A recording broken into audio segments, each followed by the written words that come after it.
whatever, because he knows that like emotionally attaches people, and like he knows that what that could like do to her. And was this thought process of like being able to control a woman by sex, was that like a common one in Japan during this time, like this dominant handling?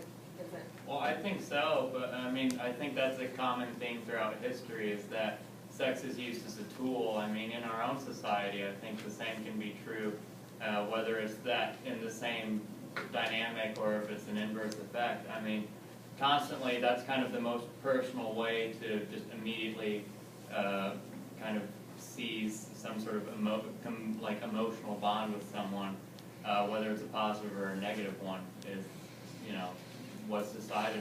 In this situation, Nikki is, you know, saying that he could immediately, you know, have this kind of power over her in a very negative way and use it to his advantage. And I liked what Mrs. Croft pointed out earlier about how like she realized that she needed to use sex. Like I never thought of it that way. So like I guess both of them were kind of playing this card there, that like power card of like sex. Like she was trying to look pretty so that he would stay, and he was like, well, I'm mad at you, so I'm gonna do whatever to, you know what I mean, to like hurt you emotionally. In chapter 9, the woman says that if people from the outside world saw them, they'd be in real trouble. Nikki points out that the woman obviously knows something is wrong here, but allows it to continue.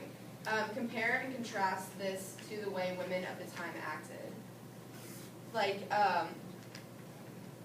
the women of the time, it like kind of goes on one of the other questions we asked, like, they know something's wrong, but they still continue, let it happen. Like, why do they do that? Is it because they're afraid? Is it because they don't think that they have any other choice? I think it's probably because they think that they're afraid. Like, instead of like the man, like even in the household, he had dominance, even though she was the one who like took care of it. So I'm assuming that like he would have dominance over the children as well. And so it's like the kids would do like what their dad said, not necessarily their mom. Like their mom would just like sit by and let it happen because she couldn't do anything else. Yeah. I think it's kind of like a helplessness thing. Yeah. It wasn't really anything to do. Same. I'm just reminded with this question and the other one of what the adaptation people had in their PowerPoint, how it's better to take punishment than try to avoid it because it brings about more stress and stuff, and they're so used to going through the same thing over and over that I guess it's not even worth it. Yeah. Okay, the next two questions kind of go together. What could be the meaning of the woman's servitude? Nikki says that he feels somewhat indebted to her for the way that she or for the things that she does for him, like making the bed and making him dinner. Could this be the reason she acts this way, or is it something else? Like, does she want him to feel indebted to her? Does she want him to feel like he has to like pay her back for what he's doing, or is crap? I think that's just the culture. Yeah. That's what women at that time in Japan were raised to do. Okay. Also, I think it could have been maybe she's been in this, I definitely agree with Ms. Kraft because that's obviously a connection to the culture, but I think you also have to take it in the context of how long she's been alone kind of thing, and maybe in a more human kind of, we all want to like support somebody or help somebody or have like some companionship, some bond, and I think that's definitely can be seen in the way in her like serving the man, not just as a part of her culture, but also like a reflection of her being human, because we see her doing all these things and it's kind of like seems a little bit robotic, and I think that this can show just the fact that she's still human even though she is reflecting her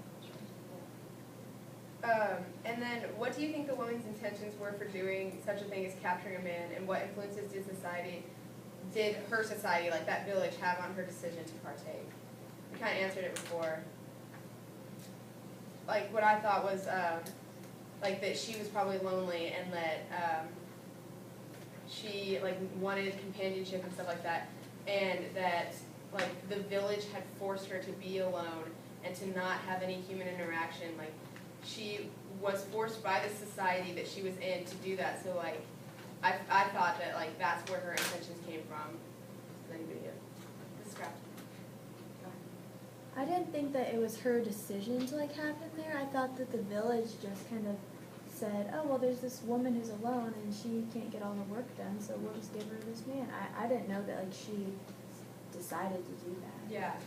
but then like in the novel, they like, she's described as like an accomplice, and like when he is like, he's like, why did you let this happen? Like, why did you let this happen? She like doesn't say anything to like be like, oh, I didn't let this happen. They Good did morning, this to here are me. your morning announcements. Yeah, this last There will one. be a habitat for humanity meeting today at the Guys, school. The women, SLC women. based on Thank the plan of our education